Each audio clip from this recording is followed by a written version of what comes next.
Hey, besties out there. Welcome, welcome, welcome to another season of the Bestie Advice. Can you all believe it, y'all? We are in season 6. Dr. Irene, my girlfriend, my friend, my double F. Can you believe it that we are in season 6 of the Bestie Advice? No, all praises goes to God because I cannot believe it. And our numbers just continue to grow, our engagement continues Yes. to grow, our audience grows. So we just love y'all. Thank y'all for making us want to continue on 6 seasons, and this season is going to be juicy. Yes, yes, yes, it is. And you all, we are really, really excited. As you all know, the Bestie Advice brand is about all things relationships. And this particular season, we are focusing on love and marriage. And we are having some of our favorites on here this year. Some people, I said this year, but that's all right. It is another year. But this season, we are having some of our favorites on here. A lot of people, you'll be thinking like, wait, I saw her. Didn't I see him before? Yes, you're going to see a lot of familiar faces. We're having some past guests to come on, provide us with updates, bring in their spouses, sharing with us about their experiences and their journeys throughout their marriage. We want to hear from you. So here's the thing, besties. I want you to grab a piece of paper. Get ready to take notes. Get ready to take notes. This is going to be good. So, our first guest for this good season 6 is wait a minute, one of our favorite besties. Y'all know her, y'all. Y'all know her. It is Mrs. Tjuana Williams. Let's clap for her, y'all. Hey, Tjuana. Hey, Y'all girl. remember Tjuana. Y'all remember Tjuana. She's always on here with our other bestie and sister, Stephanie Jones, talking about the hot topics and all the different movies out there, and sometimes some of the Real Housewives shows and the franchise. Yes, she is back again. But y'all, she brought her man, y'all, her man, her Yes. husband, her spouse. Mr. Brian Williams, welcome, welcome, welcome, welcome, Brian. He said, "I's a married now. I's a Right. married." Glory be to God. Yes, yes, yes. Oh my We goodness. are excited. We are excited. So before we get started, I just want to get just a quick introduction about Tjuana and Brian. Tjuana, she's a boss, y'all. She's a boss, y'all. She is the director of revenue collections as far as with Cook County. Don't go looking for her. Don't go looking for her. Don't you do that. But she is a boss. She has been there for a number of years and she has climbed that ladder, and we are so proud of her. And then her hubby, her hubby, uh, Mr. Brian Williams. He is a legal specialist and he is also an Army veteran. We thank you for your services. We really, really do. Thank you for your services. But y'all, if we can't tell you anything about Brian and Tjuana, we know that they first love God, they love each other, and they love their families. Am I right? Absolutely. God, each other, and they love their families. They love their families and each other hard. So, again, grab your paper and your pen because I just believe that they have some good nuggets for us to share this season. So, first question for you all is, or questions for you all, are how did you all meet? What was your first impressions of one another? And then also let us know how long you all have been married. Okay, so how did we meet? I will let Brian take that one because that was all him. Oh, our initial meeting was in around May of 21. One of our mutual friends was doing a recording, and we did background for the recording in the studio. So I met her at our friend's house for the rehearsal. And, we just looked at each other. I mean, it wasn't anything like, woo, it was like, hey, we sang, and then that was it. That was our initial meeting. Now I'm a man, so I'm like, "Eh, all right, all right, we got something, we got to look over here." So that was that. We did the session. In that session, um, we sang and left, like I said. Fast forward to June actually of 22. The same friend, she was having say Marseille Blue, particularly. That's because she was the person that actually was the catalyst to all of this. Okay. So she had a show, and Tjuana was singing background with it. She asked me to do a duet with her. I was like, okay, cool, no problem. So we had the rehearsal at her house. Tjuana was on her phone, she was looking up stuff. So she wasn't really consumed with anything else but that. I did my part and I left. Fast forward July 17th, we did the show. Great show. We did a little high five when I got off of the stage, and I went over to my boys and I was like, man, I'm gonna get her. I don't know. Hey, hey, I gotta keep it a buck. Like, You being honest, you hey, being honest. like, I'm gonna get her. So anyway, that was our initial meeting. Now there are things that followed that, but that was the initial meeting. All right. Okay. Look, Tjuana, is that the story? Is that the story? That's You pretty know much. how it's his story and your story. No, that really is the story. Like again, that first year we met, we did the background, left. The next year we did a show together, and then that day of the show, well actually he's talking about the rehearsal. So I was in the process of a lot going on in 2022 for me, selling a house, filing for divorce. So that day we had rehearsal, I was looking up storage spaces. So they were having all type of conversations, and I was like, okay, this storage costs $50 a month. I was zoned in, y'all. So I was like, I wasn't like my mind wasn't on anything other than trying to prepare for what I needed to prepare for. Yeah. And so even the day of the show, we both like because I was separated at the time. Brian was divorced. But I was in the process of I was dating people. So I actually had a guy come to the show for me. He actually had two women at the show to come hear him sing. And so when he said, I'm gonna get her, like talking back, looking back and talking about it, we both that day normally, being honest, because that's what we're doing, right? Come on. Normally, the guy that I was with, I normally go with him to his place. And Brian normally do what he do with whoever he was with. That night, both of us went home, which was different than Crazy. both of us have moved. Like we talk about that, like why did we go home? We never go home when we were hanging out with those people, right? But that night he went home, I went home. And then I got a call from Petite saying, hey, like, girl. And I'm looking at her like, she was like, so when your friend called you and they start off with so, you like, No. right? And so she was like, it's somebody who's interested. And I was like, I just told my friends I'm done dealing with people's sons. I'm like, in these streets, I'm like, baby, they are acrobats. They're not clowns, past clown status. So I was like, I'm done. And she's like, no, I can vouch for him. And so that's pretty much what kicked everything off. Wow. Wow. I love it. Yeah. I love it. So what were your first impressions of one another?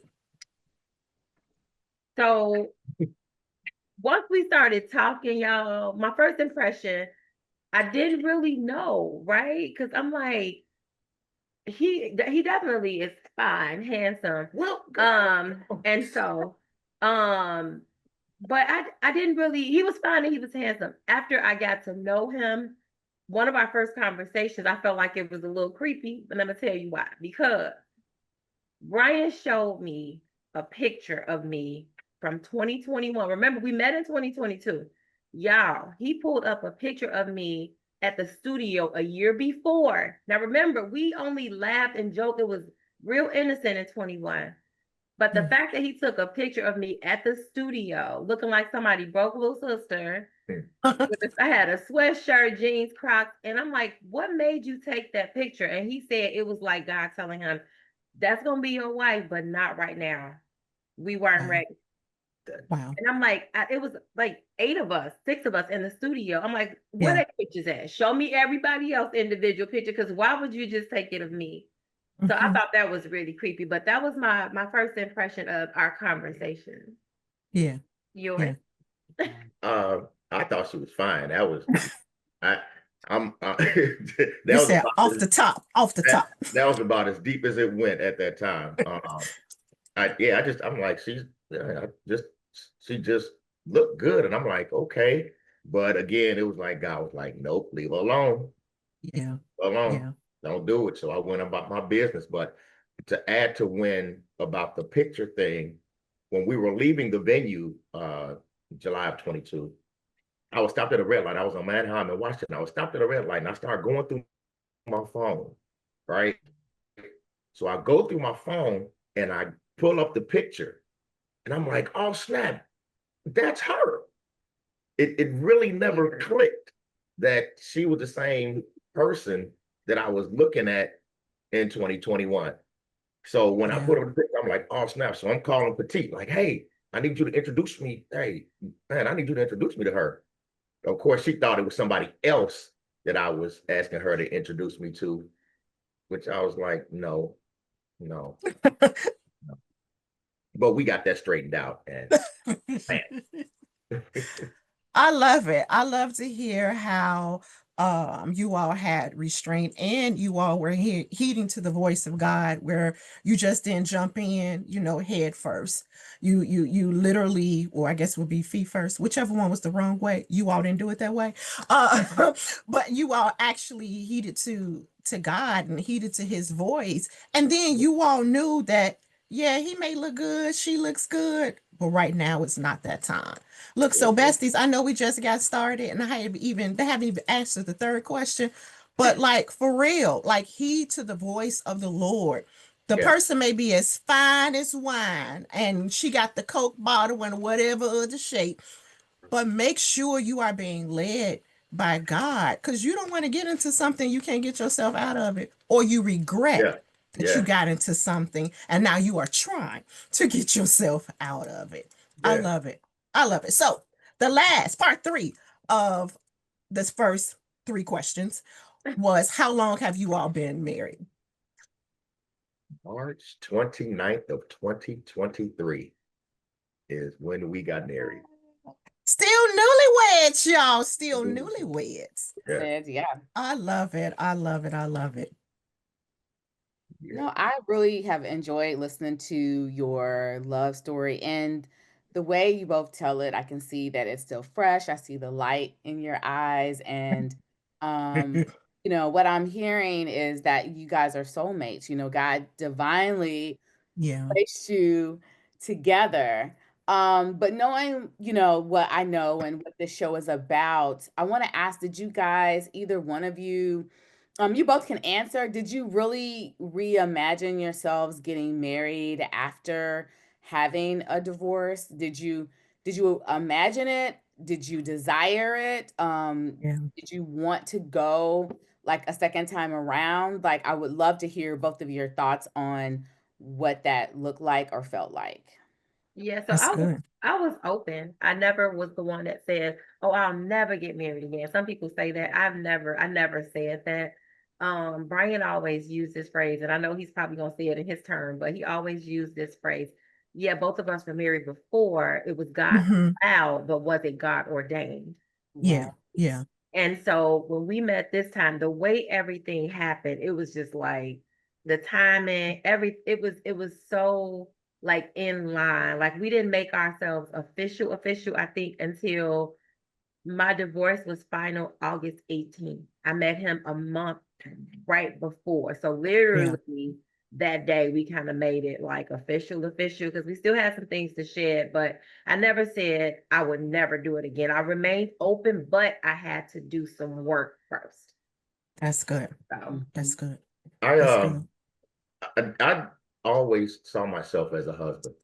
I knew I was supposed to be a husband. It was just something in me. So even when my first marriage ended, Mhm. I never gave up on the fact that God made me to be a husband. I don't know whose, I don't know what in what time.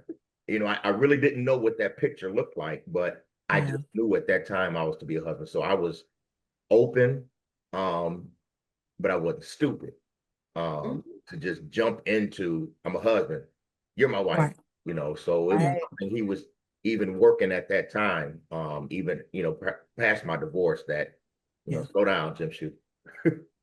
I No, really that's appreciate good. that. That's good Yeah. because as the man who's the head, Hmm. really following the voice of the Lord is so important. So I really have appreciated hearing your thought process around even, approaching Tawana and even how Yes. you courted her, got her attention, or, I think that that's important for other men that are single out here or men that have been married. Brian has really given us a lot of wisdom on the Yes. way a real man, carries themselves and when they see a woman that they want. And I want to go back to, I think, Tawana, you said he had two women there at the show, but he told his friends, no, that's her. I want to get her. Yeah. A real man knows what he wants, and it doesn't take long. And Yes. so, women, we don't have to compete where we don't compare. If a man Hmm. wants you, he wants you, and he's going to Yeah. go for you. You Yep. don't have to fight over a man because he knows what he wants. And I really Yes. appreciate you saying that. I think that it speaks volumes of you and your relationship with God and Him illuminating Tawana to you, like, this is the one. And so Yes. I just think it was just key for us to go back and say that because we do have an audience of men that watch. And Yes. I really love the fact of how you approached her. I think that that was amazing. Yes, yes. And I do want to go back to something else that both of you all said. Tawana, you were saying that it was some things that you still needed to shed. And Yeah. then Brian, you were saying there's some things that you still needed to work on. So can we just kind of talk about that process, going from not just a relationship with a boyfriend or a girlfriend, but from a previous marriage. Like what was that healing process like? What did you all do to actually get to the point where you can say, now I am ready to go into that next relationship? What did that look like? So for me, my separation started in 2019. By the time I divorced, it was 25 years of marriage, right? Yeah. And I had started my healing process immediately when I separated. I'm like, I gotta get some therapy. So Jesus in therapy, right? Literally, I had to do some work. And then when I went to therapy, like I didn't really go because I wanted to know, like about my ex. I wanted to know about me, right? Because Yeah. there were some decisions that I made that I wanted to understand myself better. Like, why did I make that decision? Where did this come from? So I wanted to do my own work and be able to deal with me, right? Because if I don't know who I am, which I went years, and I mean, we've talked before, I've been on here.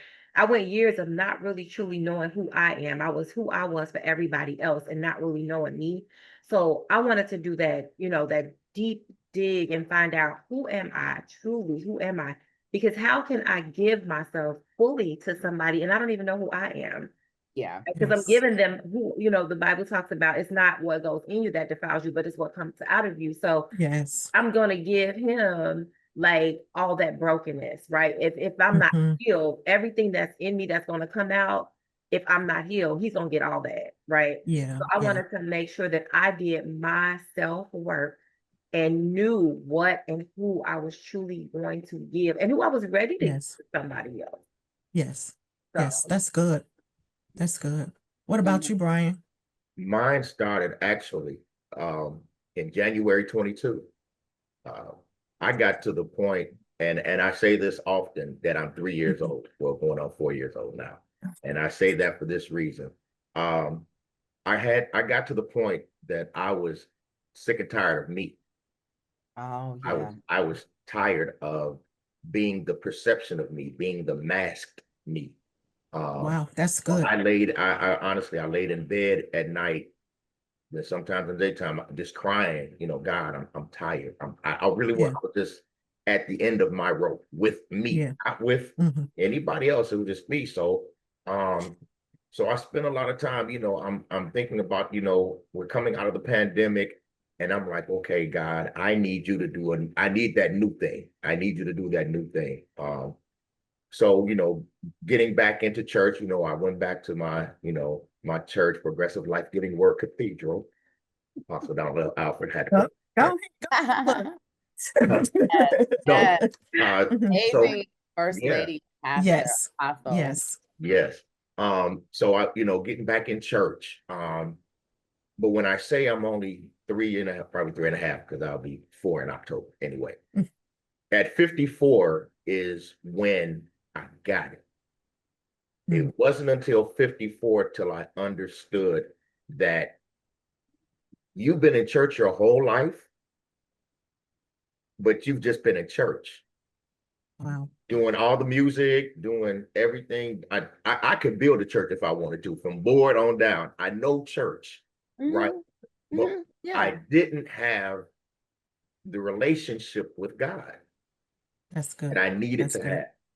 So I knew how to church. I got you on the Hmm. church, but I did Yeah. not have a real relationship with God. And it wasn't until between that January and, let's say, June, that I had started developing, okay, God, I trust you.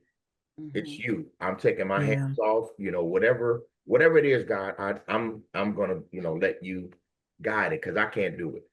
Yeah. So it was those moments when I finally figured out, Brian, you can't do this on your own. You've been Yeah. doing it on Hmm. your own all these years. And long as Yeah. you look back at the results, they haven't fared well. Yeah. Might have been Yeah. exciting at that time. It might have been, maybe it served its purpose for that season.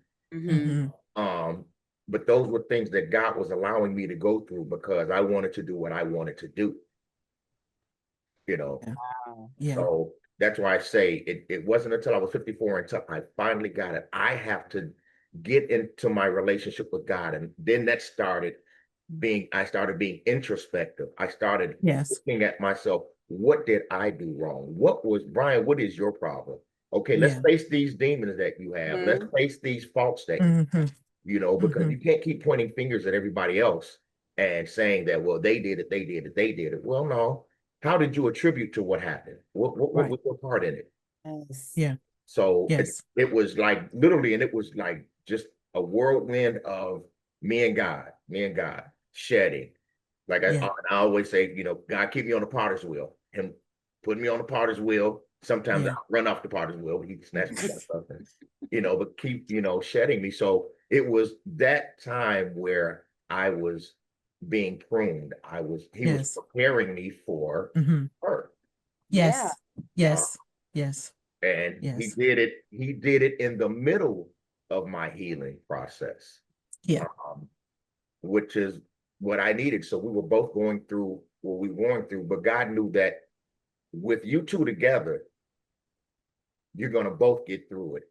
And I'm going to ordain you to be together and to go through life together. Now, Yeah. these things that are going to happen, because things are going to happen, Oh, yeah. Mm-hmm. but now you got to help me. You got to help me. You got somebody that Yes. can trust to go through with you. So, yeah, I had to Yeah. do a lot of shedding, a lot of being mad at the mirror, because, like, why would you do Yeah. that? Why would you? Yeah. So, yeah. No, But it's go just, ahead, go ahead, Tjuana. Irene, go ahead. When I say you all have said a lot, but what I'm really hearing from the both of you all, that is very important to do your own personal pruning, to go through that pruning process, to go through that healing process. It's not about even getting into another relationship, but it's about you being healed as an individual. So when you go into that next relationship, you will be a whole man, you will be a whole woman, knowing exactly who you are and not carrying that weight, that heaviness, the anger, the frustration, the hurt, whatever may have been a result of the previous relationship, or just even a result of just you being you. Just to be able to get your mind together. And I love the fact is how you all have a true relationship with God, that even when it was hard, Brian, you still went back. Like, okay, I'm about to get off, but I know this is good for me, so let me go ahead and get back Yeah, on. yeah, But you stayed the course. Not again for each other, because y'all didn't even know anything about each other, but to stay the course for you. That's good. That's You good. Look, know, look. I hope y'all out there taking notes. I hope y'all taking oh my notes. You got to gosh, stay the go course back for and you, go not the back next and watch. relationship, for you. Girl, Irene, go ahead. It's good. No, no, no, no. Definitely go back and rewatch this because Yes, Brian said some really key things in there as Tawana, but what I was hearing when you were talking, Brian, when you said that you had to do the work, it was like the Lord was saying you had to do, that work, and He put you through all that for specifically for Tawana. That's how you were able to get that good thing. You were yes, able to get that good thing because you did the work. And now you yes, got your good thing. You have the favor from God, yeah, and yes. He was just showing me, He was like, yeah, he had to get you ready for her, and He had to get her ready for you. yes. Yeah, And yeah. I'm just excited about the marriage. I really believe some amazing things are going to come out of it, and people will definitely be blessed because of the Absolutely, testimony. There's such a stigma around divorce and being separated and being married and remarried. But I think that you and Tawana, you guys have such an amazing testimony separately and together that is going to bless a lot of people. But speaking of, absolutely. this being both of your second marriages, I want to ask you both, what lessons did you walk away from? What lessons did you learn in your first marriage that you will not take into your second marriage? Yes, Into I this. think the biggest thing from me was I was very self-reliant on Brian. Mm, Um, I knew it was like I'm doing what I know to do, right? yes. Um, but I wasn't talking to him about any decisions I was making. Again, still in church, Mm-hmm. when all the church stuff, got a good shout in, or got a good crying, singing, or I'm playing or doing something. But again, during my marriage, first of all, let me preface this by saying this. I knew early that I never should have gotten married. That's number one. Mm-hmm. I got married out of agenda. My Wow, age, my boys were married. It was like, okay, it's that time. wow, wow. Then there was another reason there.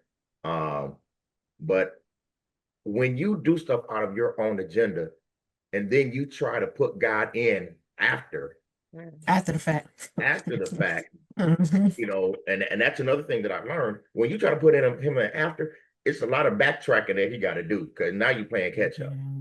Yeah, Um, but those wounds are still there. yeah. mm-hmm, So it's like, all right, God, what am I doing? So what I learned was, Brian, get out the way. I could not be in the way in this marriage, Mm-hmm. because I was totally in the way of that one. That's why I say I should have never proposed, and knowing, one, that I wasn't ready, two, that I had never gone to God about what I wanted. I was mm-hmm. never open with him about what I wanted. It was like, okay, I'm going to do it. And I did it. And we see how that worked out. Uh, Mm-hmm. but yeah, me getting out the way was the biggest lesson that I learned. Wow. What Wow. about you, Tawana? For me, I learned how to have those hard conversations and to be a better verbal communicator. Mm-hmm. Mm-hmm. Back then, I communicated a little bit, but I journaled more than anything. I didn't really have an outlet to talk to. So one of the things that has been huge for me this time around is that we had to have premarital counseling before we got married. I didn't have that the first time. And not only that, during our counseling session, it was laid on my heart to ask our marriage counselors to we need to meet with y'all every 6 months. We need to do a check-in every 6 months. And so not only have we been doing that, we meet with them like once a month. They have become like family. They've been married for like 36 years. And when I tell you we are so connected to them, it has been amazing. So to have a village of people that we can, talk to. Because again, back then, being married at 21, and like Brian, no shade to our previous spouses, right? But absolutely. but when it's out of agenda, because it's like, you shacking, you fornicate, y'all know, when you're in church, they want you to do it the right way, right? And so, we did that, and then you become who everybody else wants you to be and doing it with how they want you to do it. And so this time around, having that prerequisite to say, okay, y'all need to talk about this stuff before y'all jump into it. So we have all these conversations. And then one thing that our marriage counselors told us is that, because we everything with us happened really fast, right? July, we official, December, engaged. He lost his best friend in January. I lost D in February. We got married in March, right? So everything was like this with us, right? And so with them, because we were on a fast track, we were like, okay, we gonna get married in March. We're not gonna wait. And so they were like, okay, so let us fast track it. So we did, I think it was like 12 sessions of premarital counseling. They hit the first 3 major ones. And then they were like, okay, y'all coming back, right? We was like, yeah, we gonna come back. And they were like, but we came back and we finished after we said I do. And so they were shocked, like, wait, y'all actually came back. And so we did. So I would say that one of the biggest lessons was having a solid village that we're connected to. And not just that, but ones that, they hold us accountable. They push us. We're learning so much.